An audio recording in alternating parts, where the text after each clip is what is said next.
اعوذ باللہ من الشیطان الرجیم بسم اللہ الرحمن الرحیم۔ زکوٰۃ الابل یعنی اونٹوں کی زکوٰۃ۔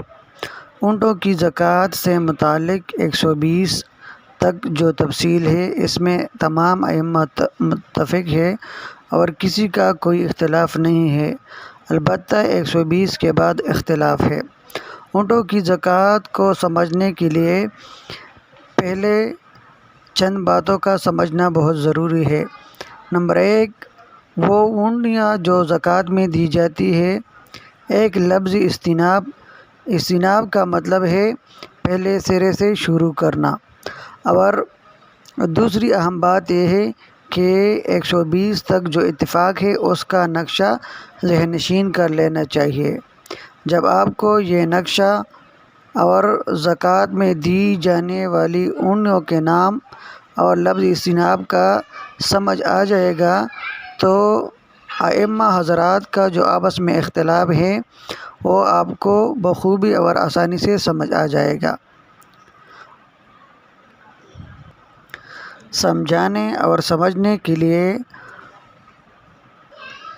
ایک دو نقشے ویڈیو میں دیے جاتے ہیں، اس کو غور سے دیکھیے اور سمجھیے۔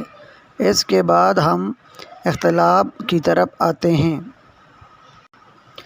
امام شافعی رحمۃ اللہ علیہ کے نزدیک 120 کے بعد استیناب نہیں ہوتا، بلکہ ہر 40 پر ایک بنت لبون اور ہر 50 پر ایک حقہ واجب ہوتا ہے۔ اسی طرح امام مالک اور امام احمد رحمۃ اللہ علیہ کے نزدیک بھی 120 سے اوپر استیناب نہیں ہوتا، بلکہ امام شافعی رحمۃ اللہ علیہ کے مسلک کے مطابق ہر 40 پر ایک بنت لبون اور ہر 50 پر ایک حقہ واجب ہوتا ہے۔ لیکن ان دونوں مذاہب میں فرق اتنا ہے کہ امام شافعی رحمۃ اللہ علیہ اس حساب کو 121 سے جاری کرتے ہیں اور یہ حضرات 130 سے جاری کرتے ہیں۔ ان دونوں کی دلیل ملاحظہ فرمائیں۔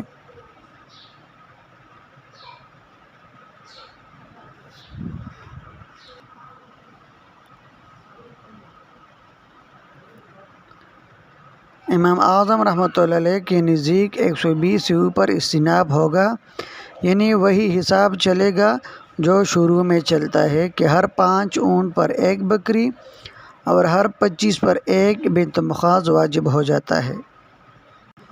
امام اعظم رحمۃ اللہ علیہ کی دلیل۔